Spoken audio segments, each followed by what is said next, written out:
আমার রান্না করা হয়ে গেছে। এখন হলো ঘাস কাটুম।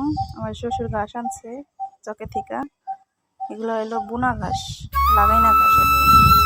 গরুর জন্য কাটতে হবে এখন।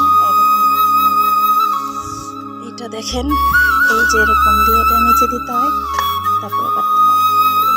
দেখেন